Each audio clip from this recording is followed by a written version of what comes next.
Ô Paulinho Figueiredo, eu quero uma análise sua a respeito dessas denúncias que saíram hoje, fresquinhas aqui no Jornal da Manhã.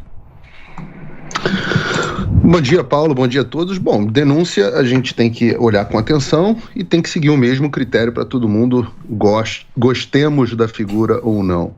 Nós temos que aguardar o devido processo legal de apuração, sem prejuízo de nós fazermos o trabalho jornalístico e seguimos fazendo a nossa investigação. Eu acho muito oportuno ouvir o Fabrício, que é o assessor que fez essas denúncias. Acho que uma vez que nós tivemos acesso às conversas de WhatsApp, né, do grupo deles, nós não podemos fechar os olhos para elas, e é uma conversa que mostra...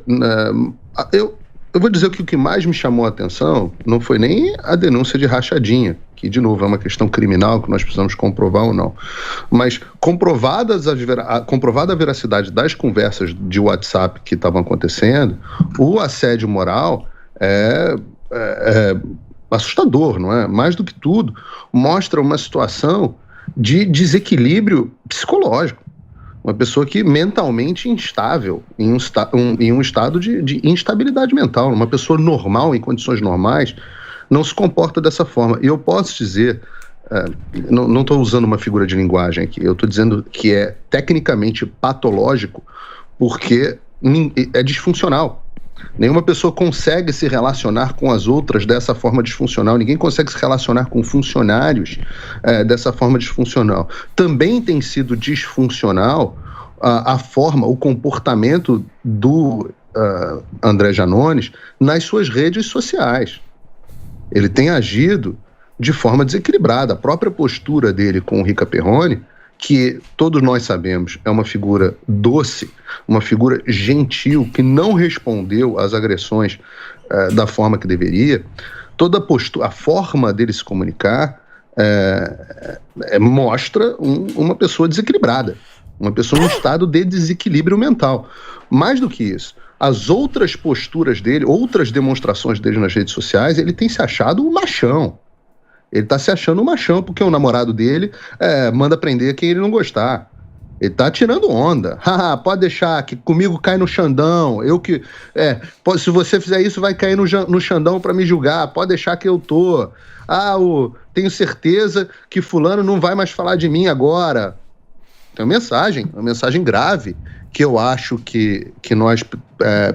Eu li ontem no programa com o Pioto, no Prós e Contras, mas eu acho que precisa ser levado em consideração. Uma mensagem 2 dias antes das operações de ontem, onde o André Janones, o mesmo André Janones, diz: algo me diz que o Luciano Hang BR, ainda marca o Luciano, nunca mais mexe comigo. Algo me diz. 48 horas depois, as redes sociais do Luciano Hang estão fora do ar. Ora, como sabia o André Janones? O que foi algo que disse a ele?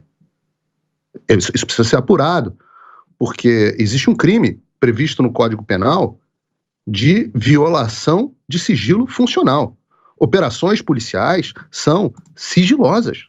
A própria Procuradoria-Geral da República, tenho certeza que nós falaremos mais sobre isso, mas a própria Procuradoria-Geral da República não tinha ciência da operação, o André Janones tinha. O que me faz lembrar um outro áudio que nós tivemos acesso vazado recentemente, onde um outro aliado do Lula, no caso o Randolfo Rodrigues, dizia que ele tinha substituído, ele e o partido dele tinham substituído a Procuradoria-Geral da República. Ora, que estado é esse que nós vivemos? O estado onde uma pessoa em estado de desequilíbrio mental se gaba nas redes sociais de ter acesso de saber o que acontecerá com o Luciano Hang, de que se mexer com ele o Xandão, como se o Xandão fosse o namorado dele, uma coisa vergonhosa. Vergonhosa. Que o Xandão vai atrás de quem mexer com ele. Isso não é um estado, não estamos em situação normal. Paulinho, como é que você... Eu vi umas acusações que eu até achei curiosas em relação ao Janones, que disseram que ele é o bolsonarista de esquerda. Como é que é isso? Me explica, por favor. Eu não sei, tem que perguntar para quem fez essas acusações. Mas o que seria um bolsonarista de esquerda? Seria alguém ativo nas redes sociais? Porque realmente a direita avançou nas redes sociais muito mais do que a esquerda. Isso é um fato. Sabe lidar. O próprio presidente da República, quando vem aqueles artistas e tal, fazem publicações, ele usa, né? Ele faz do limão a limonada daquilo. Já a esquerda não tem muita prática disso. Talvez seja nessa linha, ou não? Eu realmente, o que eu acho que talvez as pessoas se refiram nesse sentido é o fato de que o Janones ele é bastante ostensivo no linguajar dele. Ele, se você passear pelo Twitter dele, eu estava fazendo isso agora há pouco, ele chama todo mundo de vagabundo, ele fez uma insinuação, claramente uma acusação em forma de insinuação em relação ao Bolsonaro, dizendo que ele mandou matar a Marielle, já que a gente está falando de disseminação de fake news, é uma fake news violenta, ele faz isso mencionando o perfil do Eduardo Bolsonaro, ele chama o Eduardo Bolsonaro de vagabundo, chama o outro de vagabundo, está dizendo aqui, chama o presidente de miliciano. Então, assim, é um linguajar bastante ostensivo que eu acho que talvez tenha ficado atribuído a bolsonaristas. Eu não acho que isso faça jus, né? O presidente Bolsonaro teve quantos milhões de votos nas últimas eleições? Mais de 50, né? Dizer que fazer um agrupamento de todo mundo, dizer que é assim que bolsonarista se comporta, eu não acho que seja absolutamente correto. Assim como os esquerdistas, os lulistas, também têm do mais amplo espectro, desde pessoas nesse estado mais agressivo como o Janones, até pessoas mais cordiais.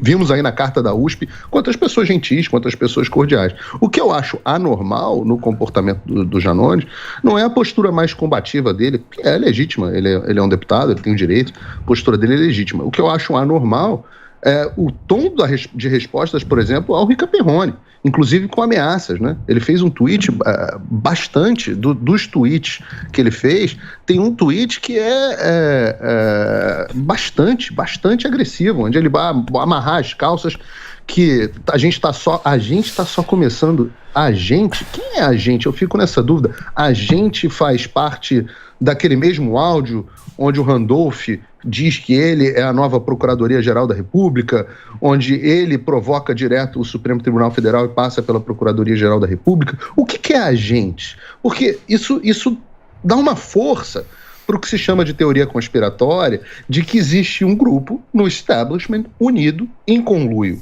com a imprensa, com os partidos de esquerda, com os grupos do Lula e que soltaram o Lula para inviabilizar ou prejudicar o governo, inviabilizar a candidatura de Jair Bolsonaro, prejudicar o governo, ou até, quem sabe, tornar o processo eleitoral menos transparente e menos crível.